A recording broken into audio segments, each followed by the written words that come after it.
আছি কমলাপুর স্টেশনের 7 নম্বর প্ল্যাটফর্মে। আর আজকে নভেম্বরের 2 তারিখ 7 নম্বর প্ল্যাটফর্ম থেকে একটি ইতিহাস তৈরি হতে যাচ্ছে। ঢাকা থেকে প্রথমবার কোনো যাত্রীবাহী বাণিজ্যিক ট্রেন পদ্মা সেতু হয়ে খুলনা যাবে। সকাল 8:10 আর 5 মিনিট পরে এই লোকগুলোর নিয়ে আমরা একটা ইতিহাসের সাক্ষী হতে যাচ্ছি। ঢাকা থেকে কোনো যাত্রীবাহী ট্রেন পদ্মা সেতু হয়ে খুলনা যাবে।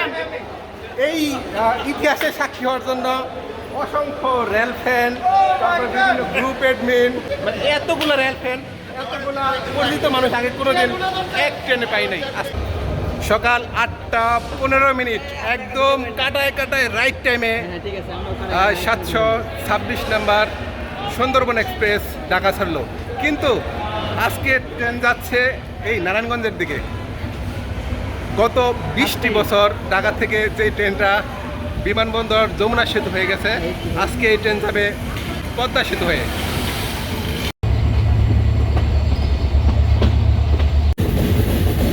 হায়দ্রাবাদ এলাকা অতিক্রম করছি, জুরাইন রেলগেট অতিক্রম করলাম।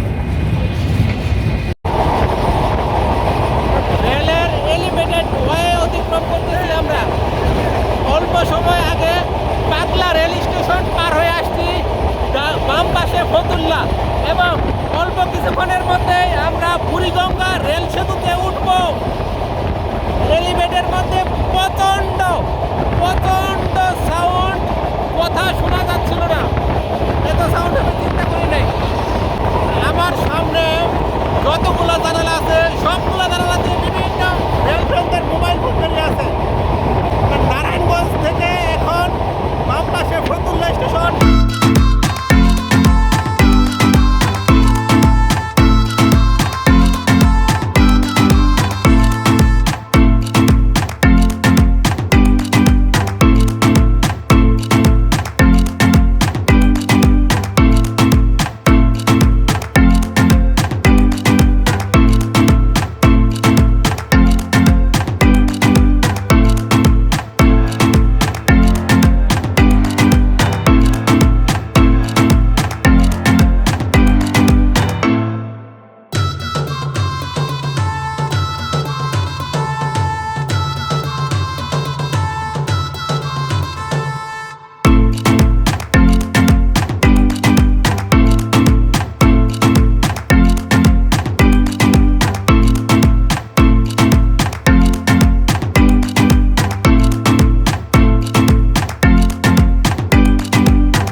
আমার বাম পাশে ঢাকা মাওয়া এক্সপ্রেসওয়ে, এই তো অল্প কিছুদিন আগে এক্সপ্রেসওয়ে দিয়ে যাওয়ার সময়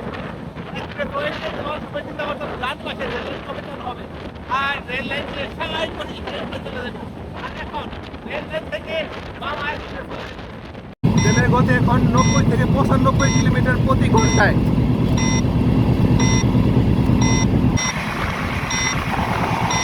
স্পিড মিটারে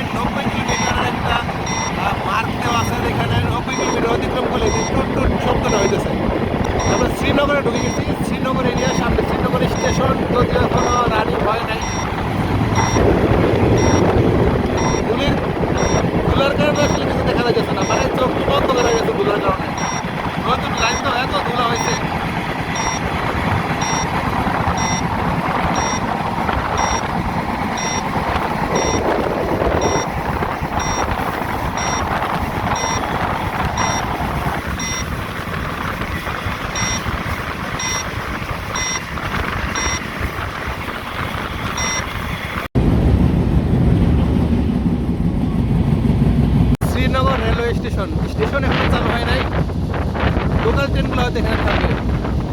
সুন্দরবনে এক্সপ্রেসের কোনো স্টপেজ নাই শ্রীনগরে, স্টেশনে চালু হয় নাই। শ্রীনগর ধন্যবাদ যাচ্ছি। সুন্দরবন এক্সপ্রেসের নন এসি বা শোভন চেয়ার, এটার সিট প্ল্যান আগের মতোই আছে। 1 থেকে 46 নম্বর সিট ঢাকামুখী এবং 47 থেকে 92 নম্বর সিট পর্যন্ত এগুলো খুলনামুখী।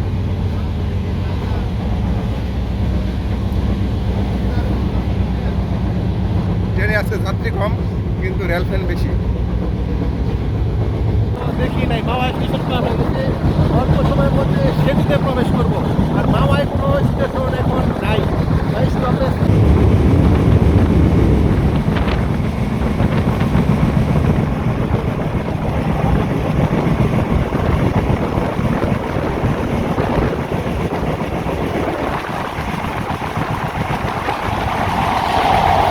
পদ্মা সেতুর এলিভেটেড ওয়েতে উঠে গেছি, আর অল্প সময়ের মধ্যে আমরা পদ্মা সেতু মেন সেতুতে উঠে যাব।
পদ্মা স্টেশন থ্রু পার যাবো, পরবর্তী হয়তো এখানে স্টপেজ থাকতে পারে। এখন স্টেশন এটা বন্ধ,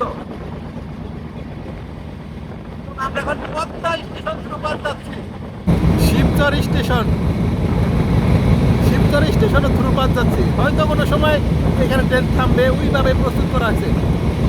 স্টেশনটা তো ডান পাশে, বাম পাশে প্ল্যাটফর্ম আরেকটা। ঢাকা থেকে ছেড়ে আসার পরে প্রথম স্টেশন বাঙ্গায় প্রবেশ করতেছি 3 মিনিট বিফোর টাইমে। বাঙ্গা স্টেশনে সুন্দরবন এক্সপ্রেসের প্রবেশের টাইম সকাল 9টা 32 মিনিট, আর এখন 9টা 29 মিনিট, মানে প্রথম দিন বিফোরে প্রবেশ করলাম। ও আমি মনে করছিলাম যে বাঙ্গা স্টেশন এসে পড়ছি, কিন্তু এটা বাঙ্গা জংশন ছিল। বাঙ্গা জংশন থেকে যে ওই পাশে যে লাইনটা আছে, এইটা ওই কি বলে এটারে, ওই যশোর চলে যাবে সোজাসুজি। লাইনটা এখনো চালু হয় নাই, বাম পাশে যে লাইনটা দেখা যাচ্ছে এটা।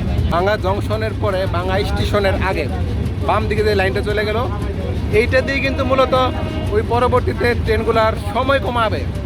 তার মানে এটা গেছে একদম যশোর চলে গেছে সরাসরি। যশোর কি ওই লাইনটার সম্পর্কে আসলে আমার ধারণা নাই, এটা পরে আসলে জানতে হবে। কিন্তু বাম দিকে চলে গেছে এই লাইনটা, ওই যে টঙ্গি পাড়া দিয়ে গেছে। এটা একটু আগে বাঙ্গা জংশন দেখে মনে করছিলাম যে ওইটা মনে হয় বাঙ্গা স্টেশন, কিন্তু প্রথম যাত্রায় সুন্দরবন এক্সপ্রেসের 8 মিনিট বিলম্বে বাঙ্গা প্রবেশ করতেছি। বাঙ্গা স্টেশনের হল্ট টাইম এখন 2 মিনিট। এইখানে ট্রেন প্রবেশের সময় সকাল 9টা 32 মিনিট এবং ছাড়ার সময় 9টা 34 মিনিট, যদিও প্রায় 10 মিনিটের মতো বিলম্ব আছে। এবং বাঙ্গার প্ল্যাটফর্মটা এতই ছোট যে ওই নন এসির যত যাত্রী আছে কেউ প্ল্যাটফর্মে নামতে পারে নাই। 13 বা 14টা কোচ যদি থাকে একটা ট্রেনের মধ্যে, মাত্র 6টা কোচ এই স্টেশন প্ল্যাটফর্ম পাইতেছেন। তার মানে এখানে অর্ধেকের বেশি জায়গা প্ল্যাটফর্মের বাইরে। যাত্রীদের ওঠা নামা অনেক কষ্ট। ওইখান থেকে মানে আমি পিছন থেকে আসছিলাম, তো সামনে আসতে অনেক সময় লেগে গেল। প্রথম দিন বাঙ্গা স্টেশন ছাড়লাম 12 মিনিট বিলম্বে। খুলনামুখী সুন্দরবন এক্সপ্রেস প্রথমবারের মতো ফরিদপুর স্টেশনে প্রবেশ করতেছে। সুন্দরবনের বর্তমান রুটের দ্বিতীয় স্টেশন ফরিদপুর স্টেশন। ট্রেন প্রবেশ করে 16 মিনিট বিলম্বে। আর এইখানে ট্রেন আসতে একেবারে পাক্কা 2 ঘন্টা 10 মিনিট সময় লাগলো ঢাকা থেকে ফরিদপুর আসতে। খুলনাগামী সুন্দরবন এক্সপ্রেসের ফরিদপুরে প্রবেশের সময় সকাল 10টা 5 মিনিট এবং ফরিদপুর ছাড়ার সময় 10টা 8 মিনিট। হ্যাঁ, উঠবো। রাজবাড়ী রেলগেট মানে সামনে রাজবাড়ী স্টেশন।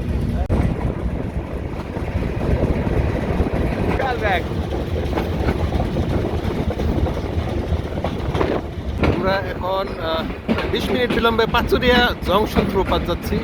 পাঁচুরিয়া জংশন এখানে ভাঙা থেকে যে লাইনটা আসছে এবং গোয়ালন্দ থেকে লাইনটা আসছে, এই দুইটা লাইনের সাথে একত্র হয়েছে এবং আমাদের পরবর্তী স্টপেজ রাজবাড়ী।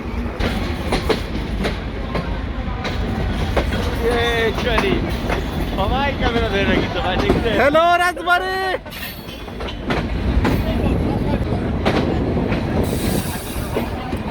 হ্যাঁ, পাক্কা 33 মিনিট বিলম্বে রাজবাড়িতে প্রবেশ করলাম। এখন গড়িতে সময় সকাল 11টা 13 মিনিট, যেখানে 10টা 40 মিনিট রাজবাড়ি আসার কথা ছিল। কালুখালী জংশন।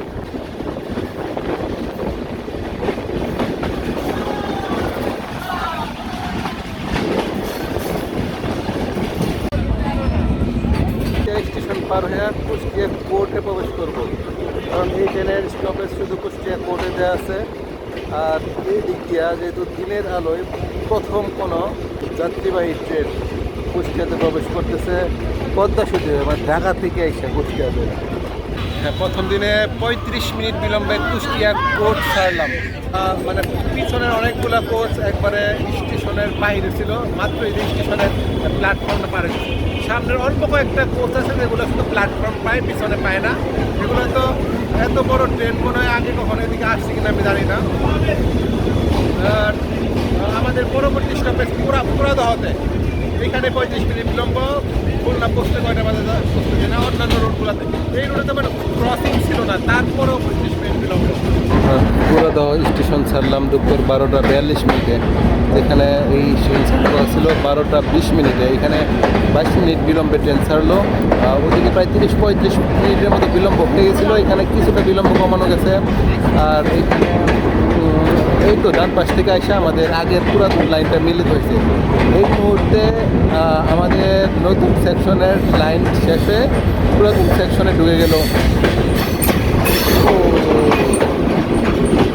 এখন সুন্দরবন এক্সপ্রেস তার পুরাতন সেকশনে আছে। কুষ্টিয়াতে তো ভালোই বিলম্ব ছিল 35 মিনিটের মতো। তো আলমডাঙ্গা এসে বিলম্ব কমায়া এখন চুয়াডাঙ্গা ছাড়তেছে এই 1টা 15-তে। আর আমি অবশ্য চুয়াডাঙ্গায় নেমে গেছি। এইখানে অল্প প্রায় 20 মিনিটের মতো বিলম্ব আছে। তো চুয়াডাঙ্গা তো ওদের আগের রোড, তো সে আগের রোডে চলে গেল। আর আমি আজকে আবার এই সেতু পার হওয়ার জন্য আরেকটা ট্রেন, যেটা বেনাপোল এক্সপ্রেসে আবার ঢাকায় ফিরবো। তো আজকে এই মানে সুন্দরবন এক্সপ্রেসের আজকে এখানে পারবে না, এখানে শেষ করছি। পরবর্তীতে আরেকটা ছোট করে করব, সেটা বেনাপোলের জন্য। তখন দেখা হবে আবার।